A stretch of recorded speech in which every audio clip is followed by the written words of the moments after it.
Hi. So this video I'm posting on 10th of June, around about 8:30, 9 o'clock at night. Market has closed. One of the things is I'm going to do an analysis of one of my favorite IT companies, that's L&T Technology Service, LTTS, और हम यहाँ पे study करेंगे कि इसमें next क्या हो सकता है. Of course, please consult your financial advisor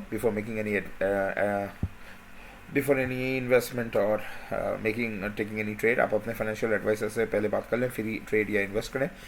सो यहाँ पे बहुत ही एक सिंपल सिचुएशन हो रही है. So since the beginning of 2021 जनवरी से, और अभी हमारा 10th जून चल रहा है, हम यही देख रहे हैं कि ये एक वेरी टाइट नैरो जोन में कंसोलिडेट कर रहा है. And this is over period of 6 months.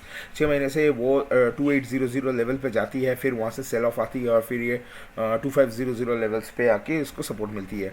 अभी हम लोग एक ब्रेकआउट एनालिसिस करेंगे, इसलिए we have to do it अच्छे से करना होगा. ऐसा नहीं है कि कल आ गया और हमको समझ में नहीं आया क्यों आया, क्योंकि हर breakout analysis is different for every company. So यहाँ पे आप देखो, यहाँ पे 1, यहाँ पे 2, 3, 4, 5, 6, फिर यहाँ पे एक ब्रेकआउट आया and this was a failed breakout.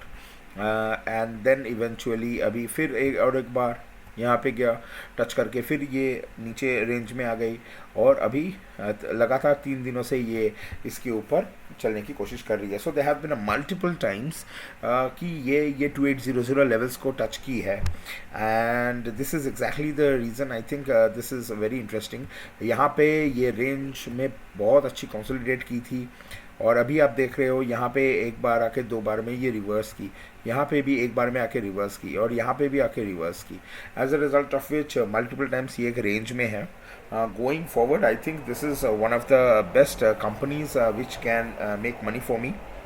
और हम ये पहले माइंट्री में भी हम लोग स्टडी कर चुके हैं, जहाँ पे मैं माइंट्री में स्टडी किया था before the breakout came and it went for the all time high. वो वीडियो आपको अपर राइट कॉर्नर में मिल जाएगी, अगर आप उसको देख के कुछ सीखना चाहते हो. और फिर नेक्स्ट दिन ही Mindtree broke for all time high. So मुझे भी लगती है कि this company might be something which is of very interest. और ये शायद given the market sentiment and given everything is working in favour of investors, I think LTTS एक बहुत ही अच्छी कंपनी है, जो शायद वेरी सून एक ब्रेकआउट दे सकती है ना. इसका जो मेन रीज़न होता है which I am interested in is, अगर आप मेरा चैनल फॉलो करते हो और आप जानते हो, so you know what this means already. मैं और रिपीट नहीं कर रहा हूँ. And you also know what this means. ये दोनों कॉन्सेप्ट्स हर एक ब्रेकआउट के लिए मैंडेटरी है मेरे स्टडी में. और जो सबसे इम्पॉर्टेंट बात हुई थी इज़ दिस वन, कि यहाँ पे एक ब्रेकआउट आई थी, फिर ये फॉल्स होके फिर यहाँ पे जाके रीटेस्ट हुई, फिर आके यहाँ पे आती है. तो ये जब मल्टीपल टाइम्स ऐसे फॉल्स ब्रेकआउट देखी यहाँ पे आती है, तो यहाँ पे जितने भी इन्वेस्टर्स हैं या यहाँ पे जितने भी हैं, उनको वो एक्चुअली फंस जाते हैं, क्योंकि उनको लगता है ये ब्रेकआउट आ गई है, and as a result of which यहाँ पे एक बुकिंग आती है. और थर्ड जो पॉइंट मैं हाईलाइट करता हूँ, जो मेरे बहुत सारे वीडियोस में हाईलाइटेड है, इज़ बेसिकली ये जो मूव आई है, ये हमेशा एक अपर लो बना रही है, हायर लो बना रही है.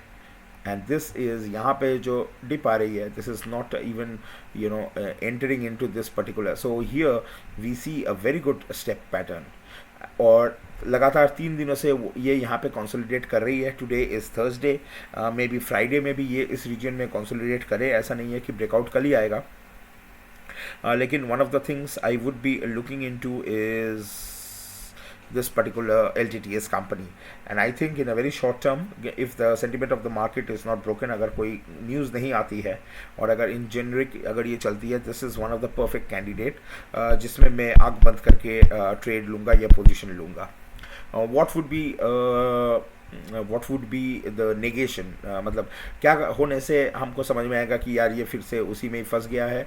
जैसे मैं बोलता हूँ, वेरी सिंपल, यहाँ पे जो मिडिल लाइन है आप ऐसे ड्रॉ कर लो, और फिर आप देखो कि किस तरह से ये company through out a longer period of time इसमें मूव कर रही है. रादर देन अगर आप ये देखो, ये विद इन 3-4 सेशंस यहाँ पे चली गई, यहाँ पे विद इन 3-4 सेशंस. और ये जो होती है यहाँ पे आप कर सकते हो कि वाई नॉट दिस, क्योंकि यहाँ पे भी तो बहुत सारे दिन गुजारे हैं, इसमें भी गुजार रहे हैं. Well, this is very simple, और ये बहुत इंट्यूटिव भी है.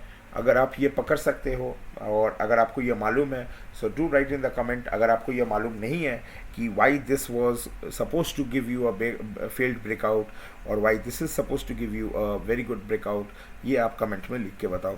और अगर नहीं मालूम है तो भी कमेंट में लिख के बताओ, then I will discuss it in one of my next videos.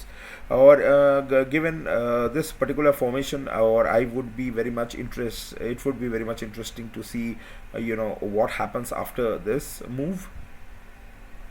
So in the sense कि आई थिंक अगर ये एक बार अगर एक गैप अप ओपनिंग 2840 लेवल्स के ऊपर अगर एक गैप अप ओपनिंग दे दी, so I think this is poised to go for 3000 levels easily.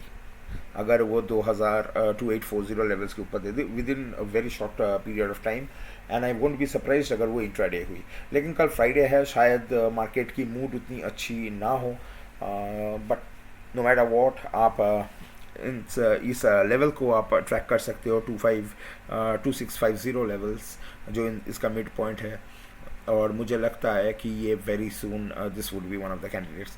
Thanks a lot for listening and hope this was helpful. हम इसकी स्टडी अगर ब्रेकआउट आई तो करेंगे, और अगर ये फर्दर कंसोलिडेट भी करने लगी तो मैं नहीं करूँगा, लेकिन डेफिनेटली अगर ये पर्टिकुलर इस 2700 के नीचे अगर आ गई then I will make a follow up video कि वैसे क्यों हुआ। और well these are all speculations, so मुझे नहीं लगता वो होगा, लेकिन अगर हुई तो फिर मार्केट इज़ द रिस्पॉन्सिबल, क्योंकि ऐसे पैटर्न्स में ऐसे पैटर्न्स के बनने से ही ब्रेकआउट आती है। सो इसमें सब क्वालिटीज़ है, अभी जस्ट डिपेंड करेगा कि मार्केट इस पैटर्न की वैल्यू कर सकती है कि नहीं। And that's all for me. Please consult your financial advisor before investing और ट्रेडिंग। आप फाइनेंशियल एडवाइजर से बात करके अपने पैसा लगाएं। दीज आर ऑल स्पेकुलेशंस, और मार्केट में कुछ भी हो सकता है। Thanks a lot.